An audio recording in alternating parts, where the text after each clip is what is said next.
Hosea chapter 6. Come, let us return to the Lord. He has torn us to pieces, but he will heal us. He has injured us, but he will bind up our wounds. After 2 days he will revive us. On the 3rd day he will restore us, that we may live in his presence. Let us acknowledge the Lord. Let us press on to acknowledge him. As surely as the sun rises, he will appear. He will come to us like the winter rains, like the spring rains that water the earth. What can I do with you, Ephraim? What can I do with you, Judah? Your love is like the morning mist, like the early dew that disappears. Therefore, I cut you in pieces with my prophets. I killed you with the words of my mouth. Then my judgments go forth like the sun. For I desire mercy, not sacrifice, and acknowledgement of God rather than burnt offerings. As at Adam, they have broken the covenant. They were unfaithful to me there. Gilead is a city of evildoers, stained with footprints of blood. As marauders lie in ambush for a victim, so do bands of priests. They murder on the road to Shechem, carrying out their wicked schemes. I have seen a horrible thing in Israel. There Ephraim is given to prostitution, Israel is defiled. Also for you, Judah, a harvest is appointed. Whenever I would restore the fortunes of my people. Hosea chapter 7. Whenever I would heal Israel. The sins of Ephraim are exposed, and the crimes of Samaria revealed. They practice deceit, thieves break into houses, bandits rob in the streets. But they do not realize that I remember all their evil deeds. Their sins engulf them, they are always before me. They delight the king with their wickedness, the princes with their lies. They are all adulterers, burning like an oven, whose fire the baker need not stir from the kneading of the dough till it rises. On the day of the festival of our king, the princes become inflamed with wine, and he joins hands with the mockers. Their hearts are like an oven. They approach him with intrigue. Their passion smoulders all night. In the morning it blazes like a flaming fire. All of them are hot as an oven. They devour their rulers. All their kings fall, and none of them calls on me. Ephraim mixes with the nations. Ephraim is a flat loaf not turned over. Foreigners sap his strength, but he does not realize it. His hair is sprinkled with grey, but he does not notice. Israel's arrogance testifies against him. But despite all this, he does not return to the Lord his God or search for him. Ephraim is like a dove, easily deceived and senseless. Now calling to Egypt, now turning to Assyria.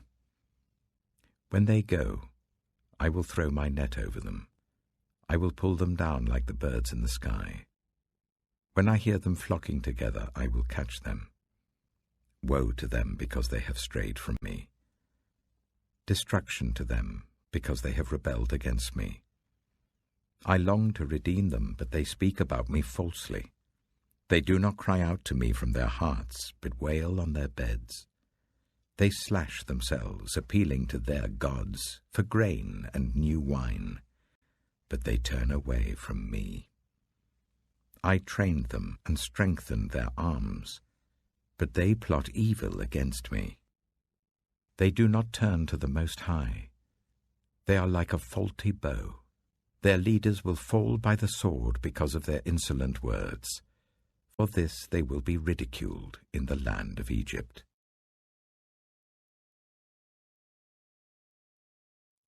Hosea chapter 8. Put the trumpet to your lips. An eagle is over the house of the Lord, because the people have broken my covenant and rebelled against my law. Israel cries out to me, Our God, we acknowledge you. But Israel has rejected what is good. An enemy will pursue him. They set up kings without my consent. They choose princes without my approval. With their silver and gold they make idols for themselves, to their own destruction. Throw out your calf idols, Samaria. My anger burns against them. How long will they be incapable of purity? They are from Israel. This calf, a metal worker has made it. It is not God. It will be broken in pieces, that calf of Samaria. They sow the wind and reap the whirlwind. The stalk has no head. It will produce no flower. Were it to yield grain, foreigners would swallow it up. Israel is swallowed up. Now she is among the nations, like something no one wants. For they have gone up to Assyria like a wild donkey wandering alone. Ephraim has sold herself to lovers. Although they have sold themselves among the nations, I will now gather them together. They will begin to waste away under the oppression of the mighty king. Though Ephraim built many altars for sin offerings, these have become altars for sinning. I wrote for them the many things of my law, but they regarded them as something foreign. Though they offer sacrifices as gifts to me, and though they eat the meat, the Lord is not pleased with them. Now he will remember their wickedness and punish their sins. They will return to Egypt. Israel has forgotten his Maker and built palaces. Judah has fortified many towns. But I will send fire on their cities that will consume their fortresses.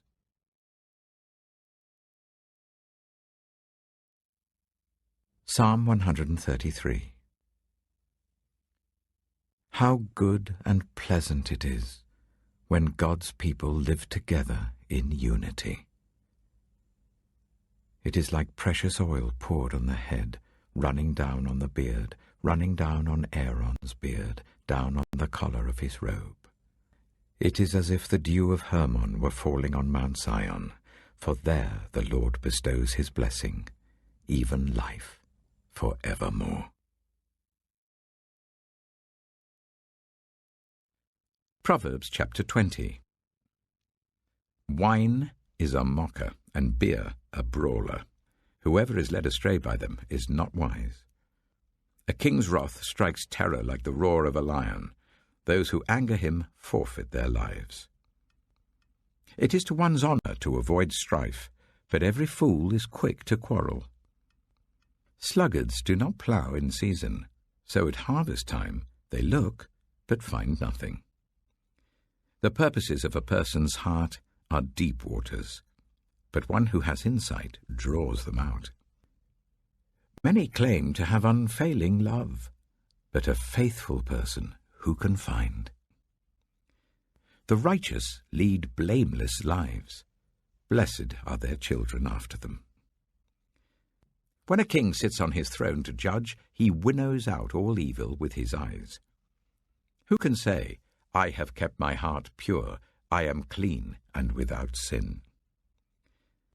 Differing weights and differing measures, the Lord detests them both. Even small children are known by their actions, so is their conduct really pure and upright? Ears that hear and eyes that see, the Lord has made them both. Do not love sleep, or you will grow poor. Stay awake, and you will have food to spare. It's no good, says the buyer, then goes off and boasts about the purchase. Gold there is, and rubies in abundance, but lips that speak knowledge are a rare jewel. Take the garment of one who puts up security for a stranger. Hold it in pledge if it is done for an outsider. Food gained by fraud tastes sweet, but one ends up with a mouth full of gravel. Plans are established by seeking advice, so if you wage war, obtain guidance. A gossip betrays a confidence, so avoid anyone who talks too much. If someone curses their father or mother, their lamp will be snuffed out in pitch darkness. An inheritance claimed too soon will not be blessed at the end. Do not say, I'll pay you back for this wrong, Wait for the Lord, and he will avenge you. The Lord detests differing weights, and dishonest scales do not please him. A person's steps are directed by the Lord. How then can anyone understand their own way? It is a trap to dedicate something rashly, and only later to consider one's vows. A wise king winnows out the wicked. He drives the threshing wheel over them. The human spirit is the lamp of the Lord that sheds light on one's inmost being. Love and faithfulness keep a king safe. Through love, his throne is made secure. The glory of young men is their strength, grey hair the splendour of the old. Blows and wounds scrub away evil, and beatings purge the inmost being.